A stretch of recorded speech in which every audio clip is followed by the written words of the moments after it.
നമസ്കാരം. Lulu group chairman M A Yusuf Ali Sahib charity പ്രവർത്തനം തുടങ്ങിയിട്ട് ഒരുപാട് കാലമായി.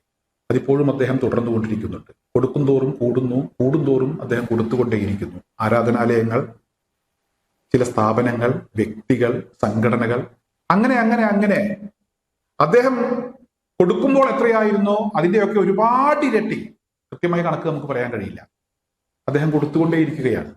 ഒരുപാട് പ്രവർത്തനങ്ങൾ നമ്മളൊക്കെ അറിയാതെ പോകുന്നുണ്ട്. ചിലതൊക്കെ പുറത്തു വരുന്ന ചില സംഘടനകളെ സഹായിക്കുമ്പോൾ എന്ന് മാത്രം. എന്തായാലും ഇവിടെ ഞാൻ പറയാൻ പോകുന്നത്, ഒരാഴ്ച മുമ്പ് അദ്ദേഹത്തിന്റെ സ്ഥാപനം നടത്തുന്ന ലുലു മാൾ നടത്തുന്ന ഒരു ഇടപെടലുമായി ബന്ധപ്പെട്ട് ഒരു വീഡിയോ പുറത്തു വന്നിരുന്നു. ഈ വീഡിയോ ഈ കഴിഞ്ഞ ദിവസമാണ് എന്റെ ശ്രദ്ധയിൽപ്പെടുന്നത്. എന്തായാലും ആ വീഡിയോ ശ്രദ്ധയിൽപ്പെട്ടപ്പോൾ അത് നിങ്ങളുടെ ശ്രദ്ധയിലേക്ക് കുറച്ച് വൈകിയാണെങ്കിലും കൊണ്ടുവരണം എന്ന് തോന്നാനുണ്ടായ ഒരു കാരണം, അതില് ചില പുതുമകളുണ്ട്, ചില പ്രാധാന്യമുള്ള ചില വിഷയങ്ങളുണ്ട്. ഈ കഴിഞ്ഞ സമയങ്ങളിൽ കാക്കാമാരുടെ സ്ഥാപനവുമായി ബന്ധപ്പെട്ട് PC ജോർജ് തിരുവനന്തപുരത്ത് നടത്തിയ പ്രസംഗമൊക്കെ നിങ്ങളുടെ ശ്രദ്ധയിൽപ്പെട്ട് കാണും. അവരുടെ സ്ഥാപനത്തിൽ നിന്ന് നിങ്ങൾ സാധനങ്ങൾ വാങ്ങിക്കരുത്, ഭക്ഷണം കഴിക്കരുത്, ഒരു തുള്ളി മരുന്ന് പ്രയോഗമുണ്ട്, നിങ്ങൾക്ക് കുട്ടികൾ ഉണ്ടാകില്ല എന്നൊക്കെ തിരുവനന്തപുരത്ത് പ്രസംഗിച്ചു. അതിന്റെ ഭാഗമായി കേസും ഉണ്ടായി. ഇവിടെ എം എ യൂസഫ് അലി സാഹിബിന്റെ ലുലു ഗ്രൂപ്പിന്റെ ഒരു സ്ഥാപനം, നാട്ടികയിലെ ഒരു സ്ഥാപനം, ആ പ്രദേശത്തെ ആരാധനാലയങ്ങൾക്ക് ആവശ്യമായ സഹായം നൽകുന്നു. അതിന്റെ ലാഭവിഹിതം മുഴുവൻ ആരാധനാലയങ്ങൾക്കാണ്. നാട്ടിക ജുമാ മസ്ജിദിന് കൊടുക്കുന്നുണ്ട്, അവിടെ 2 അമ്പലങ്ങൾക്ക് കൊടുക്കുന്നുണ്ട്, ഒരു ക്രൈസ്തവ ദേവാലയത്തിനും കൊടുക്കുന്നുണ്ട്. എന്തായാലും ഈ ക്രൈസ്തവ ദേവാലയത്തിലെ പള്ളി വികാരി അദ്ദേഹം എം എ യൂസഫ് അലി സാഹിബിന് വേണ്ടി പ്രാർത്ഥിക്കുന്നു. അദ്ദേഹം നടത്തുന്ന ഇടപെടലുകളെ അഭിനന്ദിക്കുന്നു. ആ ഇടവകയിലെ ആളുകളും അഭിനന്ദിക്കുന്നു. എന്തായാലും അവർക്ക് കിട്ടുന്ന തുക ജാതി മത ഭേദമന്യേ അവരും പല സഹായങ്ങളും ചെയ്യുന്നു. ഇതാണ് ഈ വീഡിയോയുടെ ഉള്ളടക്കം. PC ജോർജ് ഇവിടെ നടത്തിയ പ്രചരണങ്ങൾ അത് തെറ്റാണ് എന്ന് വ്യക്തമാക്കുന്ന ചില തെളിവുകൾ അതിങ്ങനെ പുറത്തു വരുന്നു.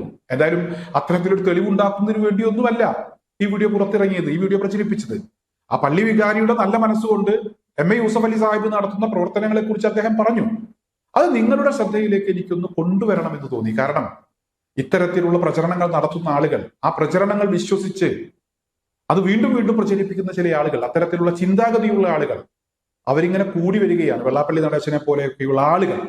എന്തായാലും അത്തരത്തിലുള്ള ആളുകൾ കൂടുതലുള്ള സമയത്ത്, അല്ലെങ്കിൽ അവരെ അംഗീകാരങ്ങൾ തേടിയെത്തുന്ന ഈ പ്രത്യേക സമയത്ത് ഈ വീഡിയോ വളരെ പ്രധാനപ്പെട്ടതാണ് എന്ന് എനിക്ക് തോന്നി. എന്തായാലും ഇനി നമുക്ക് ആ വാർത്തയുമായി ബന്ധപ്പെട്ട് ആ അച്ഛൻ പറയുന്ന വാക്കുകൾ ഒന്ന് കേൾക്കാം. ലുലു ഗ്രൂപ്പ് നൽകുന്ന യൂസഫ് അലി സാറ് നമ്മുടെ ഇടവയ്ക്ക് നൽകുന്ന ഈ സാമ്പത്തിക സഹായം വളരെയധികം വിലപ്പെട്ടതാണ്. മാത്രമല്ല നല്ലൊരു സ്നേഹബന്ധവും സ്ഥാപനവുമായിട്ട്, വൈമാളുമായിട്ട് നമുക്കുണ്ട്. കഴിഞ്ഞ കുറച്ച് വർഷങ്ങളായിട്ട് പൂർണ്ണത്തല പ്രോഗ്രാമിൽ നമ്മളവിടെ പ്രോഗ്രാം അവതരിപ്പിക്കുകയായിരുന്നു. ഈ വർഷം നമുക്ക് ക്രിസ്തുമസ് പ്രോഗ്രാം അവതരിപ്പിക്കാനും പ്രത്യേകമായിട്ടുള്ള ഒരു അവസരം നമുക്ക് ലഭിച്ചു അവിടെ. അപ്പോൾ നിരന്തരം എല്ലാ വർഷവും നമ്മൾ ഒരു സൗഹൃദ ബന്ധം പുലർത്തുന്ന സ്ഥാപനമാണ് വൈമാട്.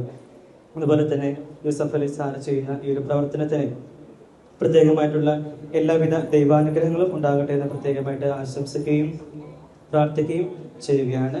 ഞങ്ങളുടെ പ്രാർത്ഥനയിൽ തീർച്ചയായിട്ടും സാറും കുടുംബാംഗങ്ങളും ഉണ്ടായിരിക്കുമെന്ന് സ്നേഹപൂർവ്വം ഓർമ്മിപ്പിക്കുകയും ചെയ്യുന്നു. നന്ദി. ഞങ്ങളുടെ പ്രാർത്ഥനയിൽ എന്നും യൂസഫ് അലി സാറും കുടുംബവും അദ്ദേഹത്തിന്റെ സ്ഥാപനങ്ങളും ഉണ്ടാകും. സെന്റ് ജൂഡ് ദേവാലയത്തിനായി എം എ യൂസഫ് അലി തൃപ്രയാർ വൈമാളിന്റെ ലാഭവിഹിതത്തിൽ നിന്ന് പ്രഖ്യാപിച്ച സാമ്പത്തിക സഹായമായ 5 ലക്ഷത്തിന്റെ ചെക്ക് ഏറ്റുവാങ്ങിക്കൊണ്ടാണ് വികാരി ഫാദർ ടെസ് ജേക്കബ് കുന്നപ്പള്ളി ഹൃദയസ്പർശിയായ വാക്കുകൾ പറഞ്ഞത്. Lulu group chairman M A Yusuf Ali Y Mall ഉദ്ഘാടന വേളയിൽ തന്റെ ജന്മനാട്ടിലെ ആരാധനാലയങ്ങൾക്ക് പ്രഖ്യാപിച്ച സാമ്പത്തിക സഹായമാണ് തൃപ്രയാർ സെന്റ് ജൂഡ് ദേവാലയത്തിന് കൈമാറിയത്. തൃപ്രയാർ ശ്രീരാമക്ഷേത്രം, തൃപ്രയാർ സെന്റ് ജൂഡ് ദേവാലയം, നാട്ടിക ജുമാ മസ്ജിദ്, നാട്ടിക ആരിക്കിരി ഭഗവതി ക്ഷേത്രം എന്നിവിടങ്ങളിലേക്ക് എല്ലാ വർഷവും വൈമാളിൽ നിന്നുള്ള ലാഭവിഹിതം നൽകുമെന്ന് അദ്ദേഹം പ്രഖ്യാപിച്ചിരുന്നു. 3 ലക്ഷം രൂപയുടെ സാമ്പത്തിക സഹായമാണ് മുൻ വർഷങ്ങളിൽ നൽകിയിരുന്നത്. ഇത്തവണ അത് 5 ലക്ഷമാക്കി ഉയർത്തുകയും ചെയ്തു. ചെക്ക് കൈമാറിയപ്പോൾ ദേവാലയത്തിലെ വികാരിക്കും ഭാരവാഹികൾക്കും എം എ യൂസഫ് അലിയോടുള്ള നന്ദി കേവലം വാക്കുകളിൽ ഒതുങ്ങിയില്ല. എം എ യൂസഫ് അലിക്ക് വേണ്ടി secretary EA Haris, Lulu India media head NB Swaraj എന്നിവർ ചേർന്നായിരുന്നു ചെക്ക് കൈമാറിയത്. തൃപ്രയാർ സെന്റ് ജൂഡ് ദേവാലയം ട്രസ്റ്റി അംഗങ്ങളായ Robinson CJ Chungath, Sony C Antony Chalakkal എന്നിവർ സന്നിഹിതരായിരുന്നു. വൈമാളിന്റെ ഉദ്ഘാടന വേളയിൽ പ്രഖ്യാപിച്ച സാമ്പത്തിക സഹായം കോവിഡ് സമയത്ത് മുടങ്ങിയെങ്കിലും അതുകൂടി ചേർത്തുള്ള സഹായം പിന്നീടുള്ള വർഷങ്ങളിൽ എം എ യൂസഫ് അലി ആരാധനാലയങ്ങൾക്ക് നൽകി.